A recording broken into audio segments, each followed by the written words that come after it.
अरावली पर्वत को काटने की तैयारी चल रही है, जिससे दिल्ली के दुहल का कटोरा बनने का खतरा बढ़ गया है। अब एक गंभीर समस्या है।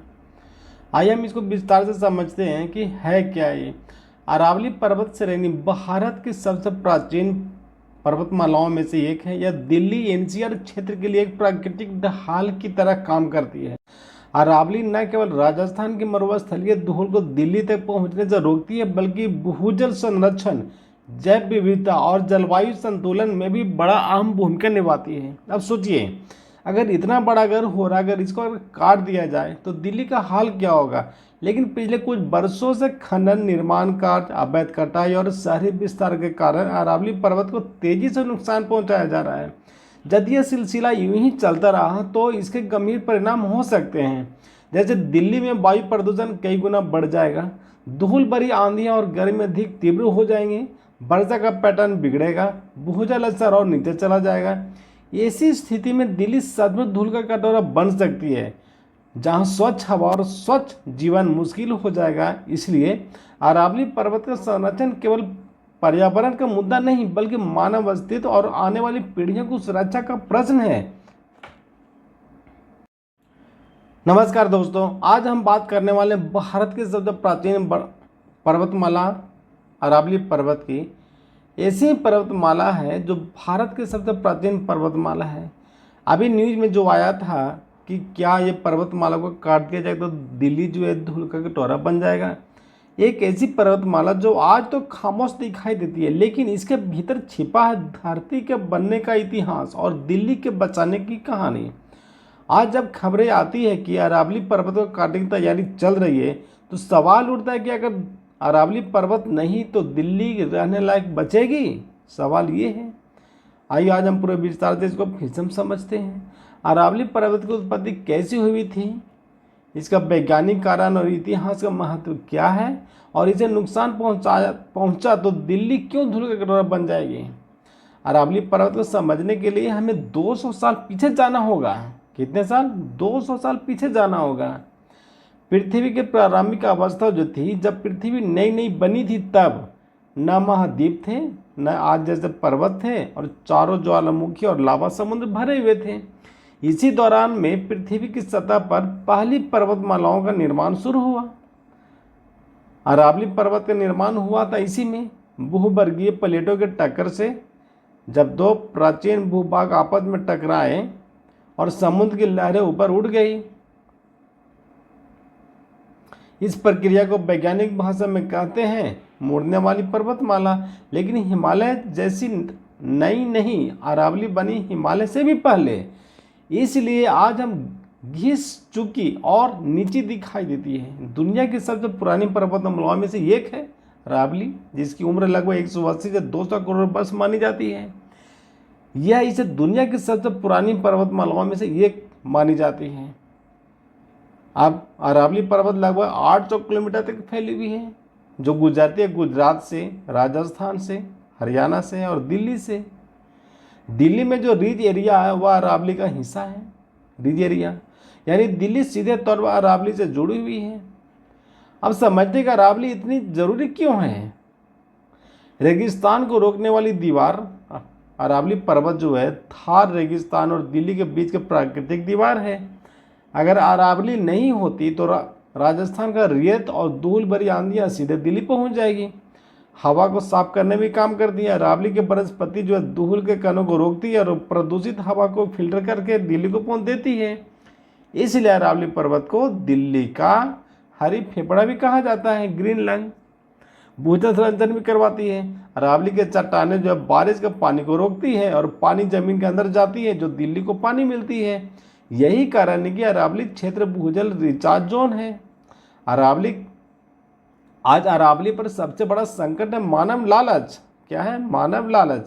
अवैध खनन हो रहा है, पत्थर, बाजरी, निर्माण सामग्री, इसलिए अरावली को बेरहमी से काटा जा रहा है। रियल एस्टेट और सड़कें बनाई जा रही है, जैसे फार्म हाउस बनाया जा रहा है, हाईवे बनाया जा रहा है, कमर्शियल प्रोजेक्ट बनाया जा रहा है। इस सब के नाम पर जंगल साफ किए जा रहे हैं, कानून होते हुए नुकसान पहुंचाया जा रहा है। जैसे हालांकि सुप्रीम कोर्ट और एनजीटी ने कई बार आदेश दिए कि, लेकिन जमीन स्तर पर अरावली लगातार नष्ट हो रही है।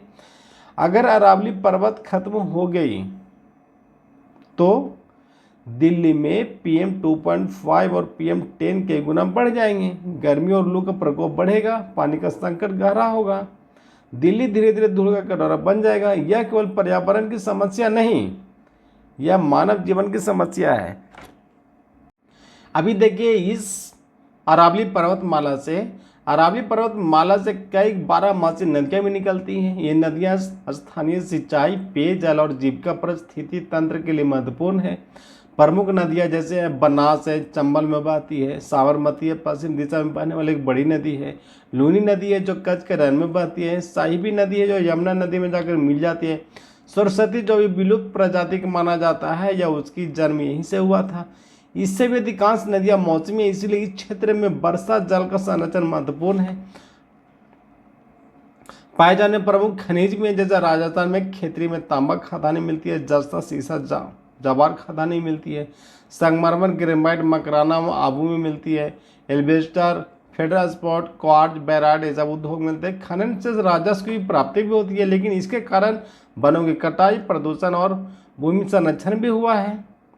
अरावली पर्वत की और उसमें जीव जंतु भी होते हैं, जैसे अरावली पर्वत में उष्णकटिबंधीय शुष्क पर्णपाती वन, झाड़ीदार वन और दुर्लभ वन जीव पाए जाते हैं। इसका पारिस्थितिक संतुलन और जलवायु स्थिरता इसकी जैव विविधता पर निर्भर करती है। वनस्पति भी पाए जाते हैं जैसे नींबू, बबूल, ढाक, बेर, गुलगुल, आंवला जैसे परिस्थितियाँ। औषधीय पौधे भी पाए जाते हैं। जीव जंतु जैसे तेंदुआ, लकड़, बग्घा रहता है, सुस्त भालू रहते हैं, मॉनिटरिंग छिपकली, भारतीय लोमड़ी, भारतीय मोर इत्यादि पाए जाते हैं। इस जैव विविधता को सारिक टाइगर रिजर्व, माउंट आबू वनस्पति अभ्यारण्य और ओसोला भट्टी अभ्यारण्य जैसे संरक्षित क्षेत्रों को संरक्षित किया गया है। अब देखिए महत्वपूर्ण पहलू क्या, जैसे जनजातियाँ भील, गारसिया, मीना इसमें पाए जाते हैं। किले, मंदिर, प्राचीन भारत में व्यापार मार्ग भी इसके कारण जैसे गुजरात और उत्तरी भारत को जोड़ते हैं। अब प्रमुख मुद्दा क्या है, सर्वोच्च न्यायालय ने खनन पर प्रतिबंध तो लगा दिया था। NCR में शहरीकरण पर, अतिक्रमण पर, वनों की कटाई पर, पर्यावरणों के निवास पर, भूजल की कमी, उत्खनन के कारण प्रदूषण। अब पहल क्या किया जा रहा है, देखा अरावली ग्रीन वॉल परियोजना 1400 किलोमीटर लंबी हरित दीवार, वन संरक्षण अधिनियम गैर वन उद्योग को रोकता है। सर्वोच्च न्यायालय का आदेश कर खनन से क्षतिग्रस्त भूमि को पुनः प्राप्त करने के लिए और पर्यावरण संवेदनशील जोन जैसे ये संरक्षित अरावली वनों के आसपास का क्षेत्र को किया गया, संरक्षित खननों को उत्पादन किया गया। अब सारिका टाइगर रिजर्व या माउंट आबू तो हमने आपको बता दिया। अब सवाल ये है कि अभी दिल्ली को बचाया कैसे जा सकता है, तो इसका एक ही उपाय है कि हम लोग लालच से बचें, खनन कम करें और खनन करें तो ज़रूरत के अनुसार करें और उसको हम लोग वो पूरा करें। अब अगर अरावली बची तो दिल्ली बचेगी, अगर अरावली कटी तो दिल्ली धूल में खो जाएगी। चुनाव हमारे हाथ में है, इसीलिए आप समझदार हैं, जानकार हैं, जो भी आप कदम उठाइए बहुत सोच समझकर कदम उठाइए और जनता के हित में उठाइए। वैसा कोई भी काम मत कीजिए जिसे आम जनता का नुकसान हो और आने वाली पीढ़ी को नुकसान हो। आप समझदार हैं, समझ बूझकर काम कीजिए और अरावली को जो करोड़ों वर्ष पहले से जो खड़ी है उसको खड़ी रहने दीजिए, उसको गिराने का कोशिश नहीं कीजिए। अगर आपके वीडियो अच्छा लगा, इन्फॉर्मेटिव है तो वीडियो को लाइक कीजिए, चैनल को सब्सक्राइब कीजिए और तब तक के लिए जय हिंद, जय भारत।